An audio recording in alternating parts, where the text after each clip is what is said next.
Bismillahirrahmanirrahim. Kita akan kuliah berikutnya lagi. Materi kita hari ini adalah currency future dan currency option. Jadi ini kita membahas tentang pasar uang. Pasar uang. Jadi nilai mata uang asing itu kan satu sama lain saling diperdagangkan satu sama lain dalam rangka untuk mempermudah untuk transaksi-transaksi internasional. Maka dalam transaksi internasional itu ada satu cara, jadi untuk mencari solusi transaksi perbedaan mata uang antar negara satu dengan yang lain itu nanti akan ada transaksi pertukaran nilai tukar, pertukaran uang itu akan terjadi adanya pasar uang seperti itu. Maka bahasan kita hari ini adalah currency future dan currency option. Nah, kita akan membahas apa itu currency future dan apa itu currency option. Yang pertama kita bahas adalah pengertiannya dulu, pasar currency future. Currency future adalah kontrak yang menetapkan pertukaran suatu valuta dalam volume tertentu pada tanggal penyelesaian tertentu. Maksudnya di sini adalah kontrak ini dibuat bahwa pihak pertama, pihak kedua ini membuat satu perjanjian kontrak untuk menjual dan membeli, jual atau dan membeli satu unit mata uang tertentu yang akan ditukar dengan mata uang yang lain, seperti itu. Kontrak namanya, kita buat perjanjian kontrak berapa unit gitu, artinya berapa ribu dolar atau berapa pound sterling, berapa ribu pound sterling gitu, yang nanti akan dalam kontrak itu isinya berupa volume tertentu, artinya berapa itu, dengan valuta, dengan pertukaran nilai tukarnya tertentu pada tanggal yang tertentu, kita akan kita akan membutuhkan, kita mau ekspor ke Amerika, dari Indonesia ke Amerika kan butuh dolar. Ekspor kita ini impor ya, kita butuh impor, misalnya kita jadi ini adalah impor ya, kasusnya adalah impor. Kita mau impor barang dari Amerika, kita membutuhkan dolar sekian, barang itu nilainya sekian ribu dolar misalkan. Nah, pada pembayaran itu sudah tertentu, pada tanggal sekian saya akan membayar impor itu sebesar sekian. Nah, gitu. Sebelum hari H pembayaran itu kita kan mempersiapkan dulu berapa dolar yang harus kita harus kita siapkan, seperti itu. Nah, jauh sebelumnya kita sudah mengantisipasi, padahal pada jatuh temponya itu ada nilai tukar mata uang rupiah terhadap dolar itu yang tidak pasti.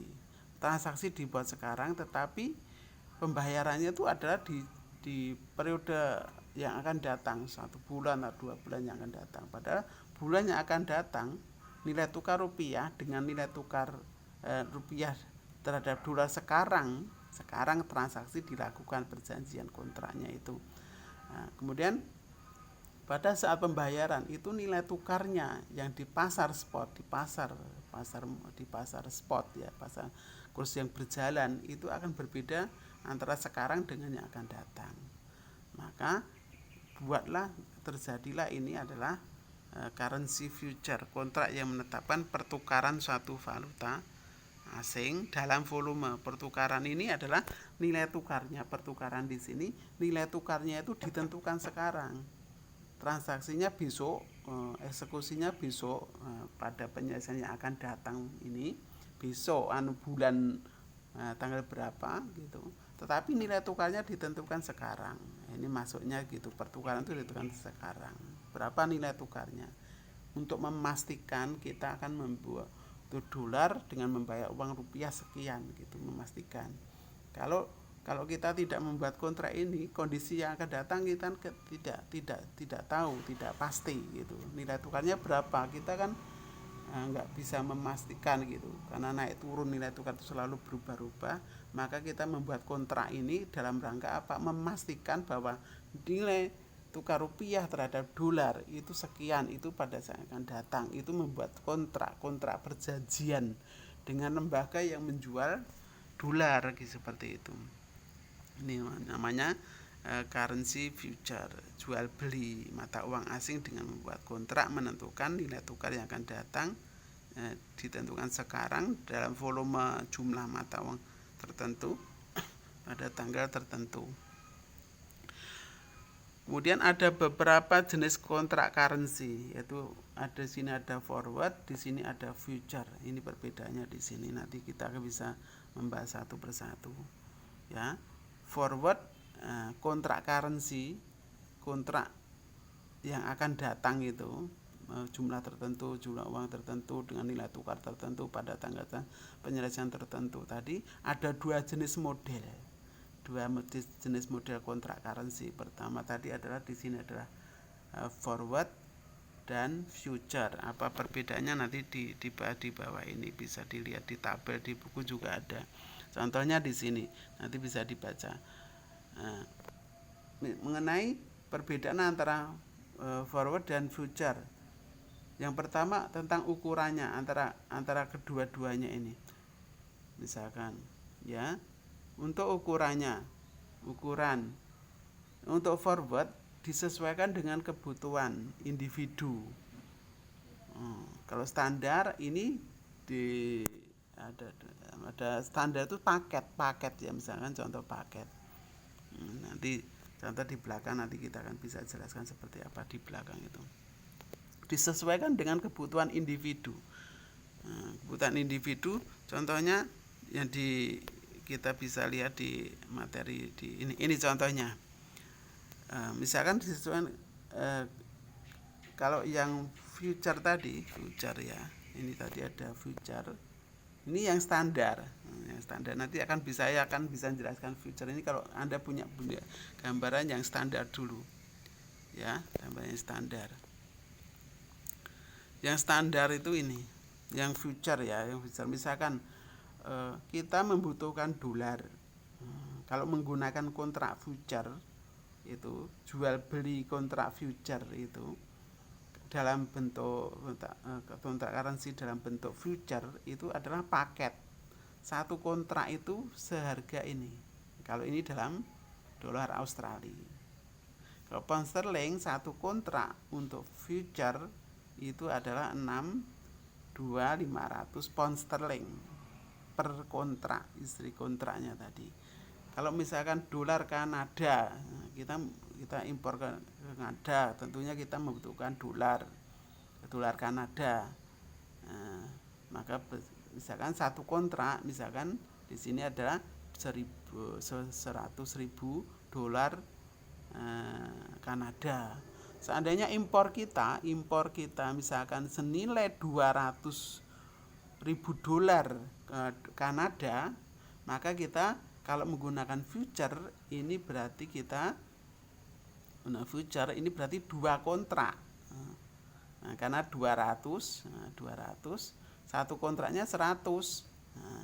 Maka untuk membutuhkan dolar Kanada untuk membayar impor senilai 200 tadi, kita membuat kontrak currency dolar Kanada 2 paket unit, 2 paket kontrak seperti itu. Kalau 600 misalkan. Kalau 600 ya berarti 3 paket kontrak. Kalau misalnya 600 untuk dolar Kanada berarti 6 kontrak seperti itu. Ya, nanti di satu paket unit kontrak seperti itu. Nah, terus tadi dijelaskan di belakang ini kalau di forward ya disesuaikan dengan kebutuhan individu. Disesuaikan dengan kebutuhan individu. Misalkan saja di sini Anda bisa lihat di sini. Misalnya kalau kita tadi contohnya adalah Kanada. Kita impor barang dari Kanada. Misalkan 500.000 dolar Kanada.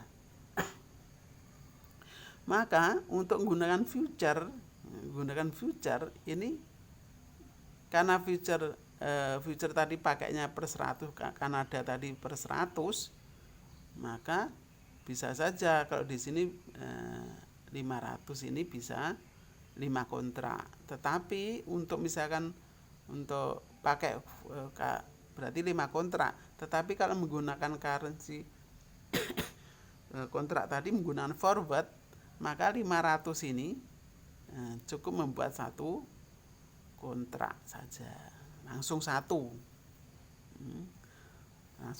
kontrak Kanada dengan menggunakan kontrak forward tadi, currency forward. Nah, tapi seandainya misalkan ini di sini 550. Nah, 550 contohnya di sini. Kalau kita mau tukar dolar Kanada, maka menggunakan ini berarti kalau kita membuat kontrak ini 6 misalkan, berarti nanti akan sisa kelebihan yang 500 ini. Kalau membuat kontrak 6 Kanada ini 6, berarti nanti akan dapat 600. Berarti masih nanti ada sisa 50, kelebihan 50. Tetapi kalau seandainya membuat kontraknya cuma 4, misalkan 5 gitu, 5 kontrak dolar Kanada per unit seperti ini, maka kita dapatnya cuma 500, jadi kekurangan 50.000 dolar seperti itu. Jadi kalau untuk penggunaan forward tadi akan praktis membuat satu kontrak currency seperti itu. Jadi contoh-contohnya seperti itu ya, dikatakan disesuaikan dengan kebutuhan individu tadi yang saya jelaskan yang di sini. Untuk tanggal pengiriman penyelesaian jatuh tempo ya, tanggal pengiriman penyelesaian jatuh tempo, kapan impor itu dibayar gitu. Kalau menggunakan forward disesuaikan dengan kebutuhan individu, tanggal berapa kita bayar gitu. Tapi kalau standar ini adalah ini terjadwal. Contohnya di belakang. Terjadwal. Kalau future ini terjadwal. Contoh di sini adalah CME, Chicago Mercantile Exchange. Ini yang menjual kontrak currency ya, kontrak currency future maupun forward tadi. Kalau menggunakan future, maka jatuh tempo penyelesaian dieksekusinya tadi, pembelian tadi jatuh temponya kalau CME menentukan setiap hari Rabu pada hari Rabu ketiga pada bulan Maret, Juni, September, Desember.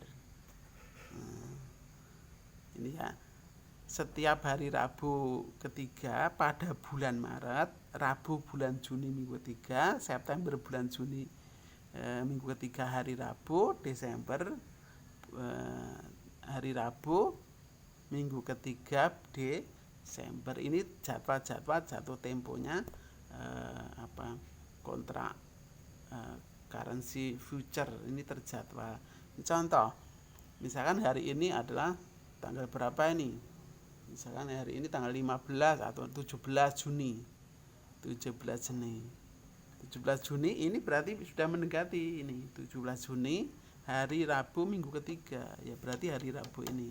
Kalau misalkan kita kontraknya ini ekstrim aja ya. Sekarang misalkan contoh ini bulan Juli jatuh temponya hari Rabu minggu ketiga bulan September. Nah, nanti bisa dilihat tanggalnya. Itu untuk yang menggunakan future. Future misalkan kalau kita 31 Juli, jatuh tempo kita 31 Juli. Nah, ini jadwalnya currency, pembelian transaksi membuat kontraknya. Misalkan kita mau membayar impor bulan Oktober misalkan. Kita bulan Oktober mau bayar impor itu dibayar bulan Oktober. Maka yang paling dekat Oktober adalah September. Minggu ketiga kita eksekusi. Itu cari kontrak yang mendekati bulan Oktober. Nah, seperti itu. Lebih dekat lebih bagus, artinya lebih.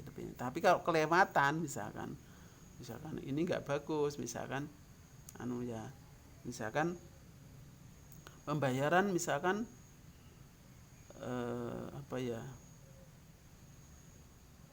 Contohnya di sini seandainya kita melakukan pembayaran itu terlambat, itu juga nggak bagus. Misalkan terlambatnya gitu, misalkan kita bayarnya misalkan awal September, bayarnya awal September, tanggal 1 September. Tetapi kalau kita mencari jatuh temponya September, padahal itu hari Rabu minggu ketiga, berarti kan kedaluwarsa. Sudah seharusnya tanggal 1 September itu dibayar, tetapi karena jatuh temponya itu adalah hari September, hari Rabu minggu ketiga, ini juga nggak bagus. Maka kalau bayar 1 September, kontraknya adalah bulan Juni ini jatuh tempo, cari kontrak yang jatuh temponya bulan Juni, seperti itu. Seperti itu contoh-contoh penentuan kapan jatuh tempo ini, penyelesaian. Ya, disesuaikan tadi kapan bulannya. Kalau ini standar terjadwal kalau menggunakan future. Demikian juga yang lain ya, bisa nanti dibaca di sini masing-masing. Ini untuk deposit untuk masing-masing forward dan future. Ini proses clearing. Nah, clearing itu antar banknya itu. Kemudian lokasi pasarnya, peraturannya, likuiditasnya, dan biayanya, perbedaannya ada di sini. Ini perbedaan antara forward dan future, nanti bisa dipahami. Kemudian ini tadi manfaat manfaat currency future, manfaat bagi perusahaan ini ya, perusahaan besar. Currency future digunakan oleh perusahaan untuk menutupi posisi perusahaan dalam penyelesaian transaksi perdagangan internasional. Misalnya contohnya adalah ekspor impor. Jadi ekspor impor, ekspornya biasanya kapal sekarang transaksi dilakukan, itu tidak langsung dibayar, uangnya tidak langsung dibayarkan. Tetapi nanti begitu barang datang, itu akan dipastikan barang datang pada tanggal sekian bulan sekian. Nah itu mulai pembayaran, kan prosesnya ekspor impor seperti itu. Transaksi dibuat, pengapalan, transaksi dibuat perjanjian, dan itu nggak langsung dibayar. Begitu diberangkatkan kapalnya, kapal pengiriman barang tadi datang ke Indonesia, itu kan ada jangka waktu berapa bulan gitu, ada jangka waktu.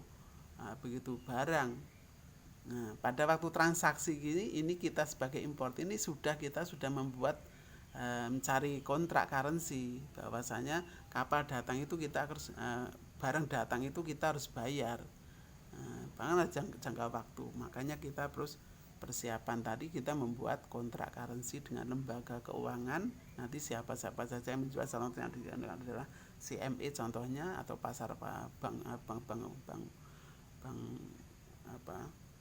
merkantil ya, bank bisnis internasional, bank umum yang menjual gitu. Ada lembaga-lembaga, nanti di bawah akan dijelaskan.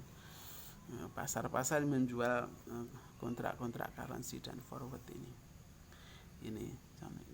prosesnya seperti ini. Untuk ekspor, membantu proses ekspor. Atau juga kalau tidak ekspor, misalkan kita kalau itu perusahaan multinasional itu kan ada kewajiban antara perusahaan cabang di negara mana itu. Misalkan Coca-Cola itu kan ada Coca-Cola Indonesia, home base-nya perusahaan induknya Coca-Cola itu udah Amerika.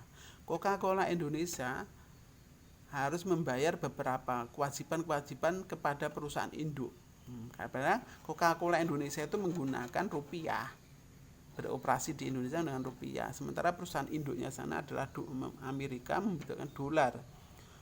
Misalkan ada hak paten yang harus dibayar oleh Coca-Cola Indonesia, karena Coca-Cola Indonesia menggunakan Coca-Cola, merek Coca-Cola kan, maka Coca-Cola Indonesia punya kewajiban membayar kepada paten tadi kepada perusahaan induk dalam bentuk dolar.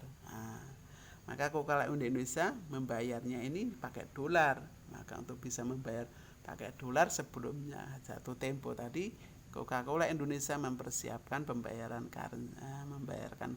menyiapkan dolar dengan cara membuat kontrak currency. Ini apa? Untuk memastikan bahwa pada saat pembayaran itu kita menggunakan rupiah untuk membeli dolar sebesar yang dibutuhkan, itu menggunakan rupiah sebesar gini.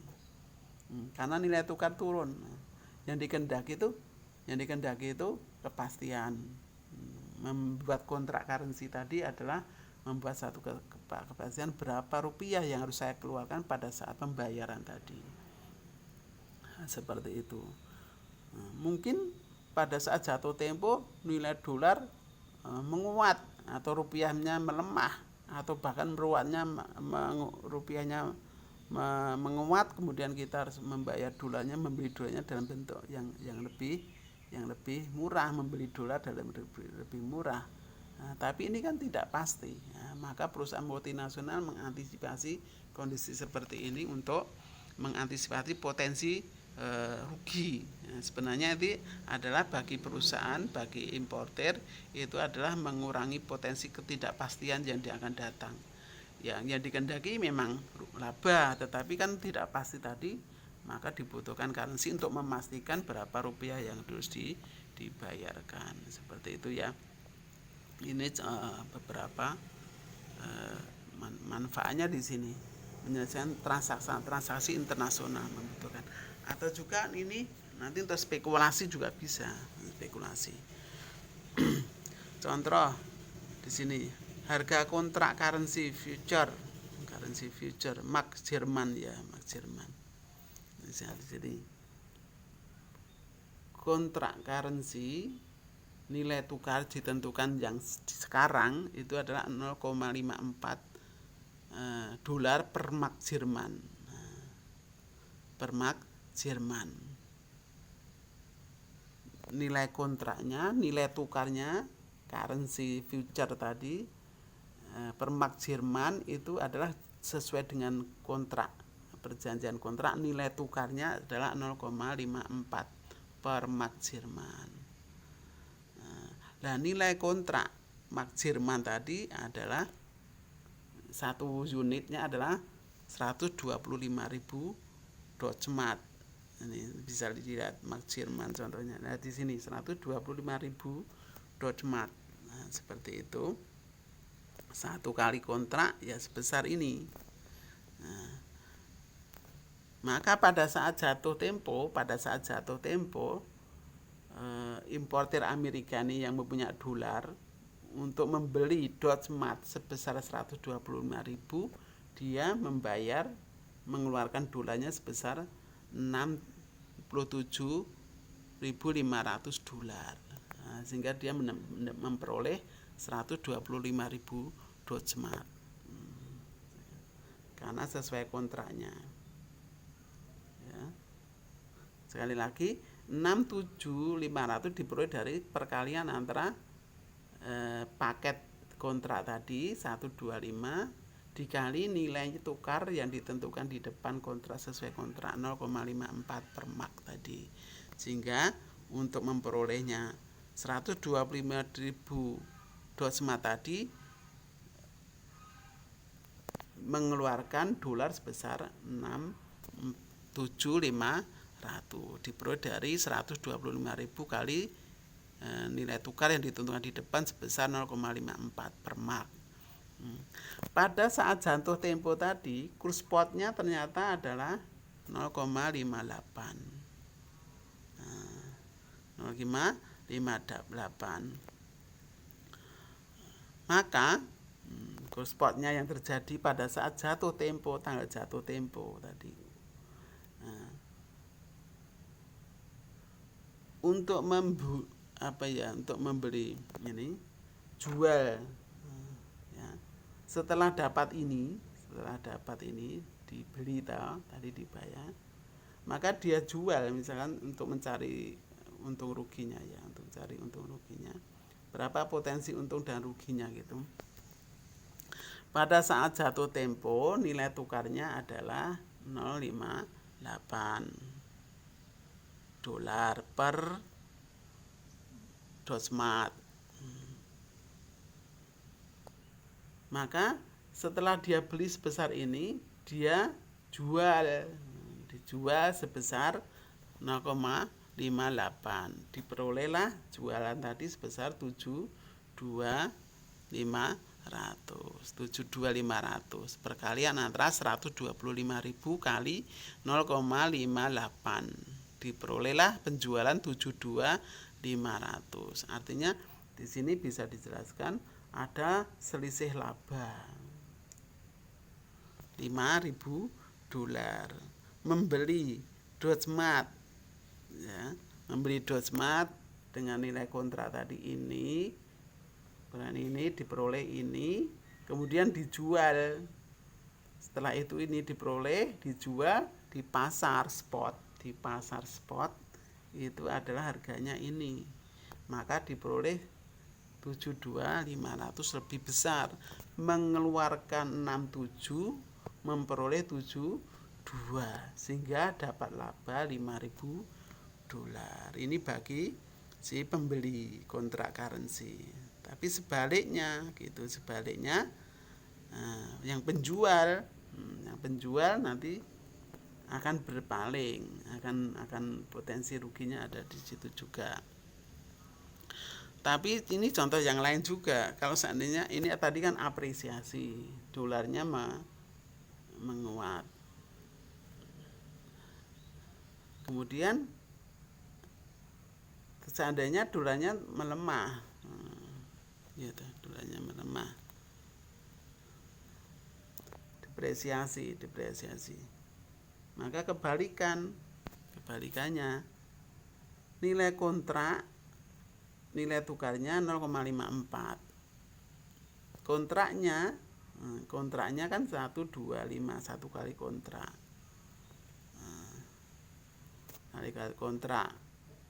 maka 0,54 kali 125 diperoleh 6.750 menjual.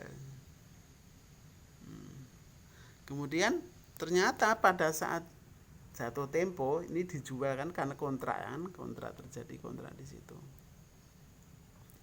Ternyata pada saat jatuh tempo nilainya itu, nilai tukarnya 0,54, apresiasi, dolarnya melemah, maka dikali 0,54 dikali 125.000 ya, 125.000. Untuk membeli ini di pasar pada saat itu adalah 62. Beli Dodge Mart 125.000 di pasar spot pada tanggal penyelesaian.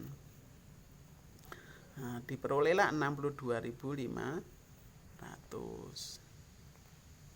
Maka 62.500 perkalian antara 125 dikali 50.